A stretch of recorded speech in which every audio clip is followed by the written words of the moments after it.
A day in life as an Ateneo student.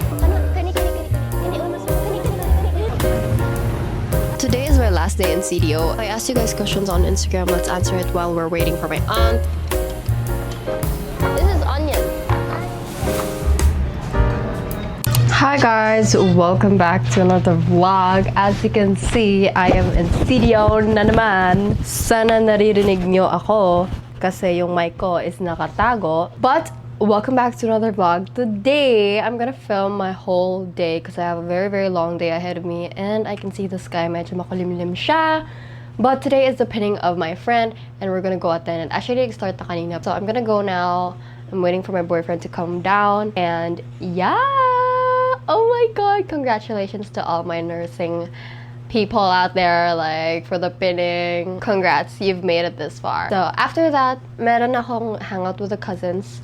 So at the evening, so we're gonna do that. I'm done preparing. I'm gonna go down now. Excuse my room, but this is my outfit check. It's from Lovito. It's very nice. Like, I was gonna wear this on my birthday.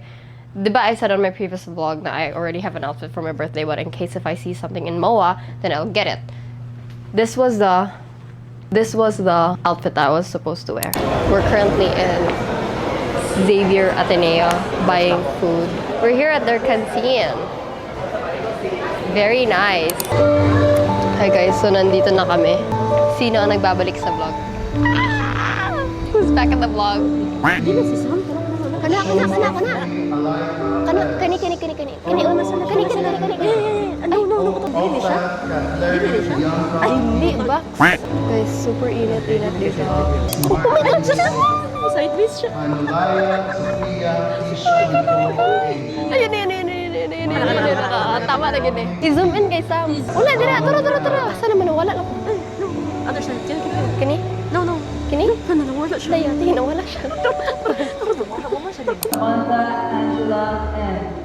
Oh my God, Sammy! So guys, reporting, nandito po tayo sa Xavier Ateneo de Cagayan. At ngayon, kakanta na silang song and it's been like 4 hours. And super tagal matapos. Pero okay lang, gagawin natin lahat para sa mga friends natin, diba? At saka meron na pong flowers na bigay na po kanina. Tapos ngayon, nag-aantay lang kami for pictures and hand to the church. Yes. Thank you. Period. Yung mga pinuntahan namin dito is... Sila ba? Kinsa itong rin si Angela, Samantha, Paolo, mga Corpus people. Shout out! Si Tony, Rain, Tish, Zara. Patay natin maghimpal pa. A day in life as an Ateneo student. Oh my God! Nursing pinning capping edition. Kasi member allocation, nag-appeal ka sa nursing capping. Actually, hindi po ako yung nursing, pero yung mga kaibigan ko po. Ha? Na-inspired ka ba na tanaw sila, nag-capping sila? Yes, medyo na-inspire ko kay Dari man unta ko sa una. Pero Na-inspire ka, mahima-nurse ka next daily year. good. Okay na, kamo na. Hi! Congrats, baby! Uy. Wait. Ang saan man nagtaon, uy. Natalintang na ako. Natantang na ako. Appeal na, girl. Ang saan man? Hala, natanggal. Gitsa sa...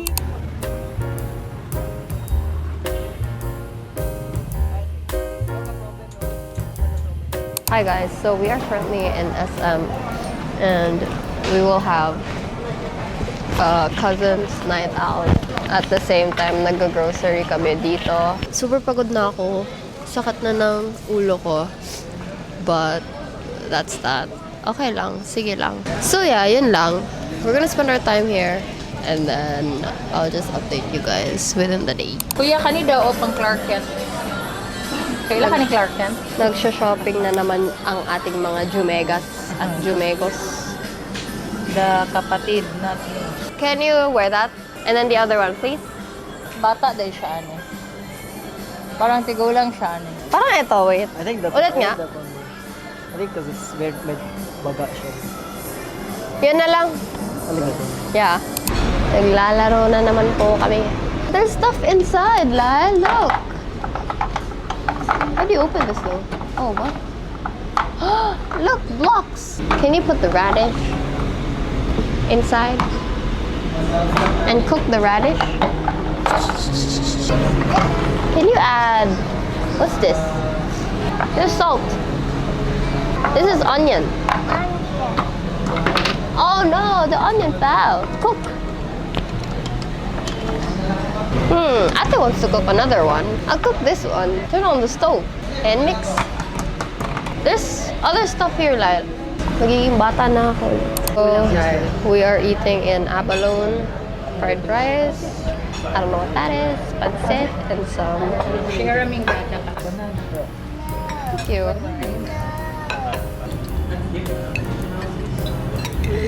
Wow, sarap guys. Ayaw niya mag-focus.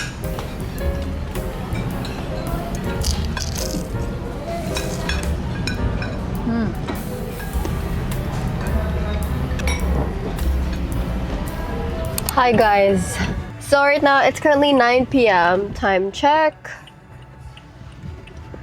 9:01 at saka inaantay ko ang aking aunt kasi I picked her up but hindi pa kami actually yun na siya nag-aayos. Hindi pa kami uuwi. Kasi today is my last day in CDO and hindi pa kami uuwi because magna-night out pa with the cousin. So, kasi ngayon lang nagka-time yung lahat. So, ngayon lang kami gagala. It's already late at night and pagod na ako. I miss my man! Oh my God! Uwi na ako ng Maynila bukas! Like, oh, sige, while waiting for my aunt, I asked you guys questions on Instagram kasi mag-get ready with me sana ako. Eh, ngayon ko lang naalala. So, I asked you guys questions on Instagram. Let's answer it while we're waiting for my aunt. Okay, so first question.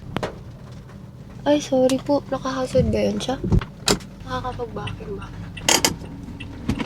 Anyway, so for our first questions. Do you daily engage speaking Korean so you will not forget? Actually, yeah, nagko-converse pa rin ako in Korean with my boyfriend on a regular basis. Pero more on English way siya. Tapos kasi mahilig naman ako manood ng mga K-drama, tas mag-listen ng song. So, dyan ako natututo majority of the time. Tapos, hindi ko naman din siya nakakalimutan kasi naririnig ko siya araw-araw at saka ginagamit ko siya araw-araw. So, yes, I would say na I use the language every single day so that I cannot forget. A lot of people are asking for my Notion tour. Actually, I did a Notion tour already, so I'll leave the video here. How do you balance everything? Guys, hindi ko din alam. Actually, guys, ang dami-daming oras in one day.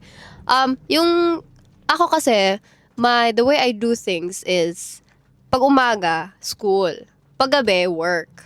Pag may break time, tas need may ipinapasa sa work, then I do work. Alam mo yun, parang nagagawa ko pa rin yung mga gusto ko. Actually, guys, it's really just the phone. Totoo yung mga sinasabi ng parents natin. I-off ko na lang kasi nakakaya sa front. Totoo yung sinasabi ng mga parents natin na yung cellphone talaga. It's the cellphone talaga. So if you think about it, if you just let go of your phone, ang dami-daming pwedeng mangyari. Ang dami-dami mong pwedeng gawin in one day. So, ganun lang. Tapos ako yung type na nagsischedule ng mga bagay-bagay para wala akong makalimutan. Yun yung ginagawa ko. Pero guys, actually, you know what, how my day goes is legit in the morning. Kasi minsan, whole day yung class ko, diba? So, in the morning, I go to school. Tapos if may mga gawain, then I do that in the evening. Pero usually in the evening, yung ginagawa ko is work. So nag-edit ako, ganito, ganyan. Tapos minsan din, magdamag na ako nag-edit. Like as in, no joke. So, ganun yung nangyayari. Pero, okay lang din naman sa akin kasi nakakatulog pa naman ako. Minsan yung sleeping schedule ko nagiging before, like before. Dati kasi, natutulog ako na maaga, like mga 9. Tapos gumigising ako ng madaling araw, like mga 2 or 3. Tapos dyan ako mag-work. Like, dyan ako nag-e-edit, basta yung mga edits and stuff like that, dyan ako gumagawa ng work ko. So, tapos patutulog ako mga 4, tapos gigising ako for school. So, ganun yung nangyari. Pero, it's not healthy. Pero, that's, I would say like, something that is more efficient for me. Kasi, number 1, pag galing ako sa school, pagod ako eh. So, I need to sleep. Tapos gigising na ako sa madaling araw para mag-edit. That's it muna, guys. Okay, we have to go na. Hey friends, we're currently at 80 degrees. Nag-aantay po kami sa room namin. And magkakaraoke ako na ganito po ang aking bosses. Pero okay lang. They're prepping our room pa.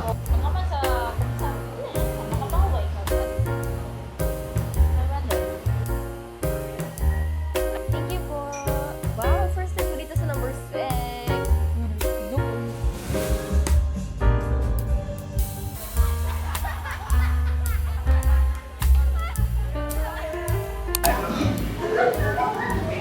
We are currently in McDonald's eating our food. Actually, guys, yung plano namin is to... Oh my God, yung mukha ko. Please. Ano naman to. Originally kasi, pupunta sana kami ng cafe na 24/7. Tapos ngayon, dito na kami napadpad kasi 3 coffee shops na yun napuntahan namin. Cheeseburger? What is this? This is the McChicken. I haven't had McDonald's in the longest. Lagyan dugyot ko na. Regular cheeseburger. Lagi tapula na sila o wrap. Uy, wala na nila gi-wrap ang taro. Bon appetit. Long time no McDo.